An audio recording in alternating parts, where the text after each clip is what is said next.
हम चल रहे हैं करेला की सब्ज़ी बनाने। ये देखिए कितने बड़े बड़े करेले ले आए, ये अभी ले आए हैं। 2 करेले ले आए, 2 करेले मेरी फैमिली के लिए काफ़ी है, तो इनको हम काट लेते हैं। और आज बिल्कुल सिंपल सा ही करेला बनाएंगे। गर्मी है दोस्तों, गर्मी में ज़्यादा तेल और नहीं खाना चाहिए, तो हम बिल्कुल सिंपल करेला बनाएंगे। ये देखिए बहुत पतला पतला से इसको चिप्स जैसा काट लेंगे।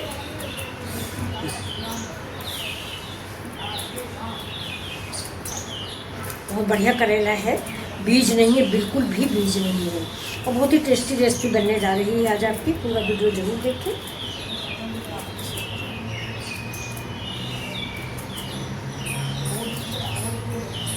इस समय बज गए हैं सवेरे के 10:30। आप लोग का ब्रेकफास्ट हो चुका होगा।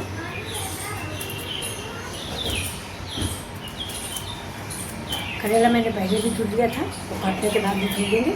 मार्केट से लाने के बाद कोई भी सब्जी हो उसको धुलें, क्योंकि बाज़ार में नहीं, अगर गंदी नहीं भी है, अगर हम किसी सरकारी दुकान से लाते हैं, गंदी नहीं होती, वहाँ साफ़ होती है, लेकिन फिर भी कितने हाथों से होकर गुजरती है। कोई आया, उठाया, देखा, चेक किया है, ये देखिए ऐसे उठाया, देखा, हाँ कुछ काम ठीक है, फिर रख दिया। तो वो करेले जो मतलब हाथ से मतलब बैक्टीरिया आ जाते हैं, गंदगी आ जाती है।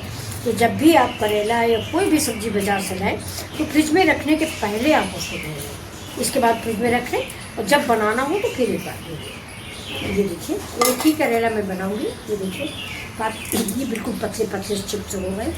अब इनको हम चल रहे हैं सब्ज़ी बनाने। तो चलिए आप सभी लोगों के लिए किचन में। और ये देखिए मेरे पीछे कितना अच्छा लगता है, कल रात में पानी बरस गया है, तो सारे पेड़ धुल गए। और ऐसे काट लेने से कीड़े उड़े भी पता चल जाता है।